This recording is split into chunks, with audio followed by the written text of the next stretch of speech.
ben Hedwig en in de club heet ik Kim. Ik ben Rix en in de club heet ik Spratje.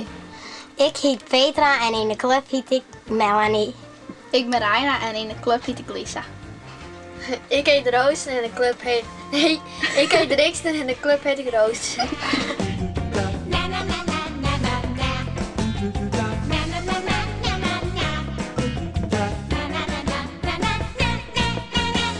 Doe je is niet echt Hedwig? Ja. Neem je hem dan Hedwig of Kim? Kim. Hedwig? Ja. En op squal ik? Ja. Ja. Hoe vaak zit je hem in de caravan? Elke Elke dag. Zo vaak? Ja. Maar dat is toch saai? Nee. Wat doe je hem dan alweer? Oorwasje en praten. Drinken, skiermijntje en Speelt. Ja, spelletjes doen. raddelen. Leidje. Naar de bioscoop. Te winkelen. Ja.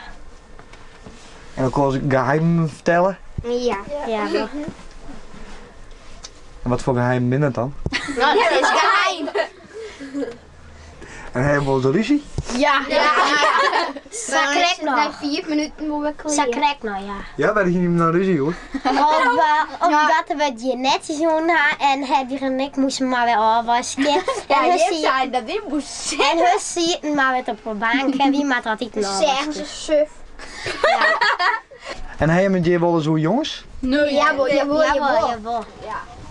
Ja, hoe irritant ze binnen. Ja. Maar ben ik dan ook irritant? Nou ja. Zonder nou ik meestal vinden bij ze die hem wel eens een beetje irritant vinden. Ja, de jongens wel. Ja? Ja. Wat doe je En dan? ik denk door de famkes van de squal ek. Hoezo? Ja, ze wil graag bij de club.